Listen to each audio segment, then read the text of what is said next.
Yo, what's up grinders? Easy steps kung paano magsimula magmina ng Pi. First, download nyo ang Pi Network at Pi Browser app sa App Store or Play Store. Then open Pi Network app and select Continue with phone number. Gamitin nyo yung personal phone number nyo dahil kailangan ito pagdating sa KYC validation. Then lagay nyo yung country and personal phone number. Then submit. Tapos ilagay nyo yung email nyo and verify lang. Then next. Then ilagay nyo ang first and last name nyo. Make sure na ito yung totoo nyo pangalan na nakalagay sa passport or government ID nyo. Dahil napakahalaga nitong information na to para sa pag-KYC. Yung username, kayo na bahala kung anong gusto nyong ilagay at yun na rin yung referral code nyo. Then submit. Then input ilog as invite code or referral code para makareceive kayo ng 1 Pi. After yan, makakapunta na kayo sa home screen ng Pi Network app. Meron diyang mga on-screen tutorial or steps na pwede nyong sundin.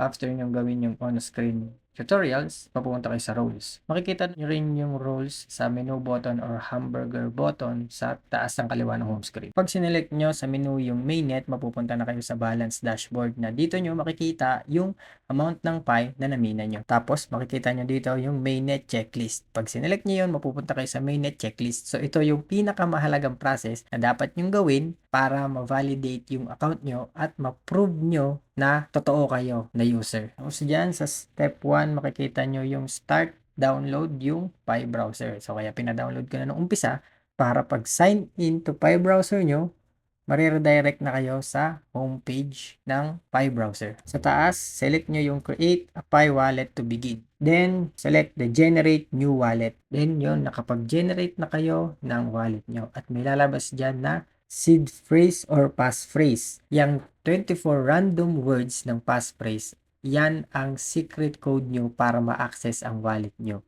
So, yung wallet nyo, dyan masastore yung amount ng Pi na namina nyo kapag KYC na kayo at na-transfer na yung namina nyo through mainnet.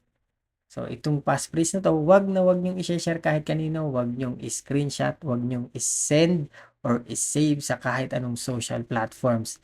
Isulat nyo yan sa isang papel or isang notebook na kayo lang ang nakakaalam. Siyempre, wag nyong kakalimutan para ma-recover nyo yung wallet nyo pag binuksan nyo ulit. May option din dyan na pwede nyo gamitin yung Face ID nyo or kung Touch ID ang gamit para ma-unlock yung wallet. Pero ako kasi hindi ko siya personally ginagamit dahil ayoko talaga gamitin. Talagang manual ko siyang itatype para mabuksan yung wallet ko. Then, pwede nyo i-click yung copy para sa next step. Tapos i-paste nyo dito yung passphrase nyo or gamitan nyo ng Face ID or Touch ID kung yun yung gamit nyo para ma-unlock yung wallet. Then, makikita nyo na dyan yung wallet address nyo. Itong wallet address nyo, ito yung deposit address kung saan pwede kayo makareceive ng Pi. So, halimbawa, sa Philippines, yan yung GCash number mo or account number mo sa mga banks. Diyan magse-send or dyan sila mag-transfer ng funds or ng Pi from other wallet to your wallet. Then, select nyo lang yung searchable by username. So, pwedeng i-search yung username nyo na sinelect nyo sa paggawa ng account nyo para mabilis mahanap yung wallet address nyo na pwedeng pag-sendan ng iba. And ito na yung Pi wallet mo. Diyan mo na makikita yung balance mo na na-migrate from your Pi network app papunta dyan sa Pi wallet mo. And wag kayong malito kung dyan sa drop-down sa taas may Pi mainnet at Pi testnet. So yung testnet is walang value yun. Yun lang yung ginamit para sa developers makapagkuha sila ng data, ma-analyze nila kung anong mga bugs. Kaya ang gagamitin na lang natin dito is Pi mainnet.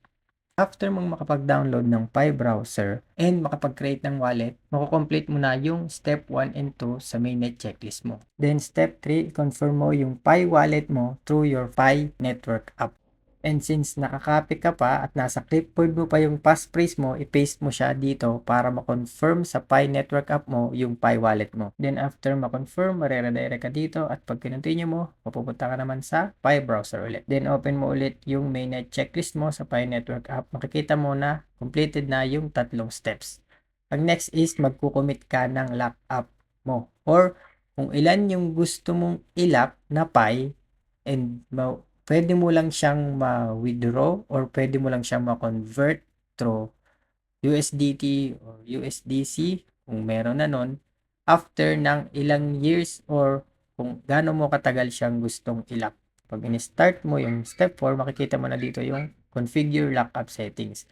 Diyan nakalagay kung ilan yung lockup percentage mo. Kung gusto mong i-lock lang 100% ng namina mo, then ma-unlock siya after 2 weeks or 6 months, 1 year or 3 years. So, meron din yang dagdag sa mining rate mo. Kapag mas matagal yung lock-up period mo, mas mataas yung mining rate mo. Ibig sabihin, mas mataas yung pwede mong mamina per day kung mas matagal yung lock-up period mo. So, ikaw, it's up to you or decision mo na kung ilan yung gusto mong i-lock up. Then, after mag-select commit, i-commit mo na kung talagang yun yung gusto mo and continue. Sunod is set up your account. Paano ba ang pag-set up ng account? Ito yung sabi ko sa inyo na gamitin nyo yung personal phone number nyo dahil ito ang magagamit nyo. At tandaan nyo rin na need nyo ng regular load. At least meron kayong 10 peso regular load sa SIM or numbers nyo. Then, i-verify nyo with your phone number. Bakit hindi ko nasuggest yung Facebook? Kasi baka yung Facebook name nyo is hindi akma dun sa talagang pangalan nyo at yung mga nasa IDs nyo. Kaya phone number yung masasuggest ko talaga. Then, meron dyang dalawang option. So, option 2 ang pwede natin gawin. Then, select start. Then, open SMS. So, mareredirect kayo sa message nyo na meron siyang generated na agad na text na isesend nyo lang. Kaya, kailangan nyo ng regular load. Kung hindi gumana yung automatic na kapag open nyo na SMS, hindi siya nag-load, pwede nyo gawin yung manual process. So, ito nakashow sa screen. Kung ano yung lumabas na recipient nyo, yun yung kailangan yung sendan ng kung ano ang nakalagay na code dyan. Then, mabe-verify na yon. So, since sample lang to, hindi ko mapapakita na completed ito. Then, step 6, sign your acknowledgement to receive Pi tokens. Mag-start nyo ng step 6, scroll down nyo lang, then I accept, then paste your passphrase, and then sign. You are all set, then select, I understand. Makikita nyo dyan ngayon yung date, yung wallet na ginamit nyo sa pag-sign, at digital signature. Then completed na yung step 6. Ang sunod is step 7, submit your KYC application. So pag-start mo ng KYC application, mareredirect ka sa Pi browser. So, dahil bago lang yung account or bagong create ka lang, kailangan mo munang makapatapos ng 30 mining session or equal sa 30 days. Kasi ang mining nito is daily. Simple lang naman mag-mine nito kasi 1 tap per day lang. So, 1 tap a day lang, magkakaroon ka na ng Pi tokens. Idagdag ko na rin yung about sa rules at saka kung paano ka madadagdagan ng mining rate is sa ibang video ko na lang gagawin. Once again, yun lamang po. Thank you.